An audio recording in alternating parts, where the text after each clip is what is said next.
আত্মার পরিশুদ্ধি করতে হবে। এই আত্মা হচ্ছে মোট 3 প্রকার। আমার আঙ্গুল দেখে বলবেন আত্মা মোট কয় প্রকার? এক হচ্ছে সুস্থ, বলেন 1 নাম্বার, বলেন সবাই 2 নাম্বার, 3 নাম্বার মৃত। 3 নাম্বার সুস্থ আত্মা কাকে বলে? হিংসা নাই, বিদ্বেষ নাই, অহংকার নাই।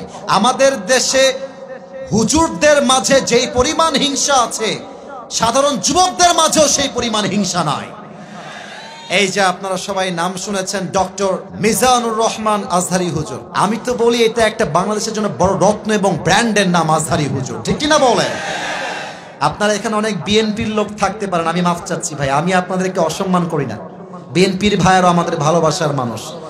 তবে বিএনপির একজন নেতা দেখলাম সেই দিন আজহারি সাহেবকে বলছেন আজহারি মাজহারি।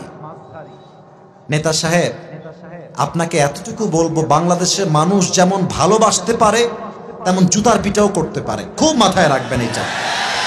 বিএনপি বুঝি না, আওয়ামী লীগ বুঝি না, জাতীয় পার্টি বুঝি না, যারা এই আলেমদেরকে নিয়ে কটূক্তি করবে তাদের সঙ্গে আমাদের কোনো বন্ধুত্বই থাকতে পারে না, ঠিক কিনা বলে?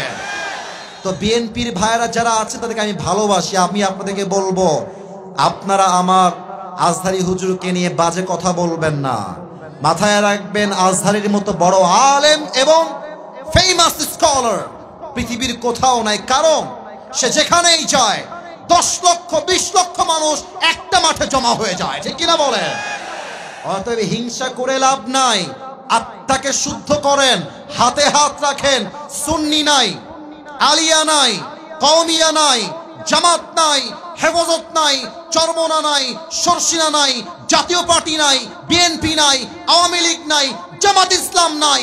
আমার প্রথম পরিচয়, আমি মুসলমান ঘরের সন্তান। এই স্লোগান দিয়ে সামনে আগাইতে হবে। যারা মাঝে মাঝে লাইভে এসে বক্তব্য দিয়ে দেশের গতি আবার দখল করতে চায়, তাদেরকে 1 লাথি দিয়ে মামুর বাড়ি আবার দিল্লি ভাগতে আমরা বাধ্য করব। আল্লাহ আমাদের সবাইকে আত্মার পরিশুদ্ধি করার তৌফিক দান করুক, পড়েন সবাই আমিন। আল্লাহকে পাওয়ার জন্য 2 নাম্বার আমল হলো আব্বা আম্মার দোয়ার প্রয়োজন। যেই যুবকরা গার্লফ্রেন্ড পেয়ে, বউ পেয়ে আব্বাকে ভুলে যাও, মাকে ভুলে যাও, মাথায় রাখবা আব্বা আম্মার দোয়া যার জীবনে নাই, তার জীবনের সফলতার চূড়ান্ত পর্যায়ে সে কখনো পৌঁছাতেই পারবে না, ঠিক কিনা বলেন? আচ্ছা, আপনারা যারা এসেছেন, আপনারা আমাকে ভালোবাসেন নাকি বাসেন না? ভালোবাসেন নাকি বাসেন না? আচ্ছা, আপনারা হয়তো আমাকে ফেসবুকে, ইউটিউবে আগে দেখেছেন। আপনাদের কি মনে হয় বাংলাদেশে হাজার হাজার যুবকরা আমাকে ভালোবাসে নাকি বাসে না? আমি আসিফের এখানে বসে কথা বলার কোনো যোগ্যতা নাই। আমার স্টেজে আমার চাইতে যোগ্যতা সম্পূর্ণ আলেম আছেন, আমার ডানে আমার চাইতে যোগ্যতা সম্পূর্ণ ব্যক্তিরা বসে আছেন। তবে আমি অধম চান্স পেলাম কেমনে? আমি এটা মনে প্রাণে বিশ্বাস করি, আমার কোনো ক্রেডিট নাই, আমার কোনো যোগ্যতা নাই, আমার কোনো কাবিলিয়ত, ইস্তেদাদ কিছুই নাই। আমি এটা বিশ্বাস করি, আমার সফলতার সবচাইতে মূল সিক্রেট হলো আব্বা আম্মার দোয়া। যুবক ভাইরা, ঠিক কিনা বলো? আব্বা আম্মার দোয়াকে তুমি মাইনাস করে দিও না। তুমি ভাবছো আমার গার্লফ্রেন্ড তোমাকে অনেক ভালোবাসে, না, বিপদে পড়লে বুঝবা বাপ মায়ের মতো আপন দুনিয়াতে আর কেউ হতে পারে না, ঠিক কিনা বলেন? 2 নাম্বার আব্বা আম্মার দোয়া লাগবে জীবনে আল্লাহকে পাওয়ার জন্য। 3 নাম্বার আল্লাহকে পাওয়ার জন্য নামাজ লাগবে। নামাজ ছাড়া জীবনে কোনো গতি নাই। আজহারি হুজুরের নানা, তার নাম হলো গোলাম সরওয়ার সাইদি হুজুর। তোমরা অনেকে যুবকরা চেনো তাকে। দুনিয়াতে মানুষটা আর বেঁচে নেই। একটা কথা উনি বলতেন যে নামাজ নাই যার, ঈমান নাই তার। নামাজ নাই যার, মুসলমান হিসেবে পরিচয় দেওয়ার কোন যোগ্যতাই তার নাই, ঠিক কিনা বলে?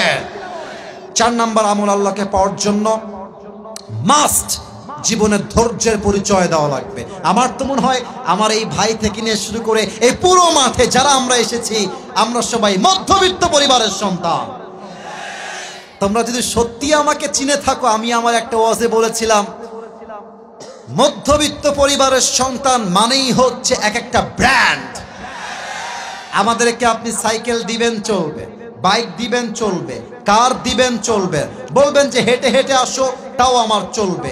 আপনি আমাকে ডাল দিবেন, ভাত দিবেন খাবো, ডাল দিবেন, সবজি দিবেন খাবো, ভাত দিবেন, গোস্ত দিবেন খাবো, কিছুই দিবেন না, এক গ্লাস পানি দিবেন, একটা মরিচ দিবেন, পান্তা ভাত হলেও চলবে, আমি মধ্যবিত্ত পরিবারের সন্তান। আল্লাহ কি বলছে দেখেন, ইন্নামা ইউওয়াফাস সাবিরুনা আজরুহুম বিগাইরি হিসাব। যেই বান্দা সুখে দুঃখে কষ্টে আপদে বিপদে ধৈর্যের পরিচয় দিবে, আমি আল্লাহ তাকে বিনা হিসাবে জান্নাত দান করব। সুবহানাল্লাহ। 5 নাম্বার আমল আল্লাহকে পাওয়ার জন্য হৃদয়ের মধ্যে নবীর ভালোবাসা থাকতে হবে। একটু মাইকটা হটাচ্ছি, আমার মুখে এটা কি, এটার জন্য দেখা যাচ্ছে না বিধায় হটিছে। এটার নাম কি ভাই? ছি ছি, এত আস্তে কয়, এটার নাম কি? আচ্ছা আমাকে একটু বলেন তো, আমাকে দাড়িতে কোনোভাবে কি আনস্মার্ট লাগতেছে? অসুন্দর লাগতেছে?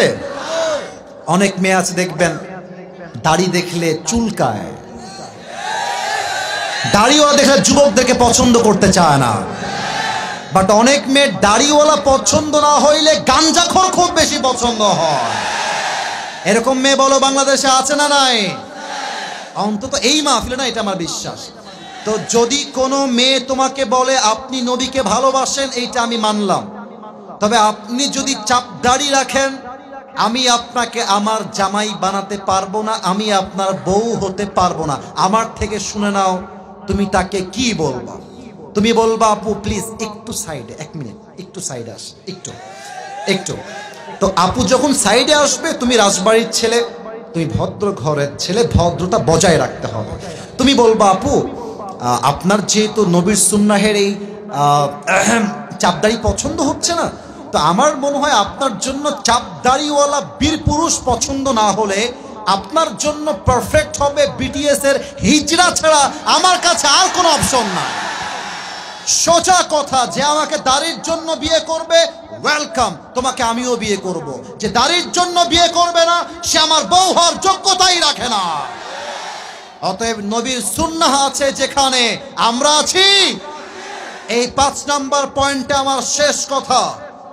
এখানে সমন্বয়ক ভাইয়েরা অনেকেই আছেন, আমার কলিজার টুকরা ভাইও আছেন। আমি আমার এই মেসেজটা সরাসরি সরকারের প্রধান ডক্টর ইউনূস সাহেবকে দিতে চাই।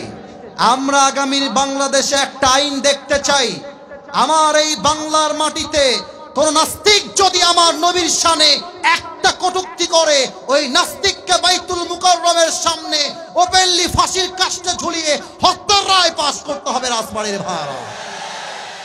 আল্লাহ এই আইন পাশ করার তৌফিক দান করুক, পড়েন সবাই আমিন।